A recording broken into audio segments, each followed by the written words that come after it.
சரி போராடி எப்படியாவது ஒரு நேரம் சோறு போட்டுலாம் முடிவு பண்ணியாச்சு. இப்ப அவ்வையாருக்கு இலை போட்டு அவ்வையார உட்கார வச்சு சோறு பரிமாறியாச்சு, பதார்த்தங்கள்லாம் காய்கறி எல்லாம் வச்சாச்சு.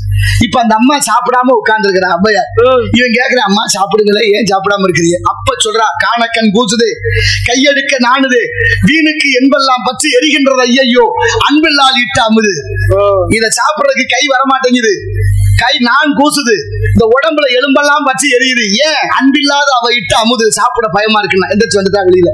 இப்பதான் வந்தவ கெஞ்சி போத இந்த பாட்டை பாடுறா. பத்தாவுக்கு ஏற்ற பதிவிரதை உண்டானால் எக்காலம் கூடி இருக்கலாம், சற்றேனும் ஏறாம ஏறுவாராக இருப்பாளாமா கூறாம போ, சன்னியாசமே போயிரு அப்படின்னு அவன்கிட்ட சொல்லிட்டு அந்த அம்மா எங்க அப்பா மேல கோவப்பட்டார். அவ்வையாரு எங்க அப்பாவை பார்த்து, ஆமா, அச்சதலை போக அறாததலை நான்கினையும் பச்சை திருகி பறியேனோ பச்சன் மரமனையானுக்கு இந்த மானை வகுத்த பிரம்மனையான் காணப்பெரு. ஏற்கனவே ஒரு தலையை சிவபெருமான் கிள்ளிட்டாரு, இருக்கிறது 4 தலை. இப்ப பார்த்தோம்னா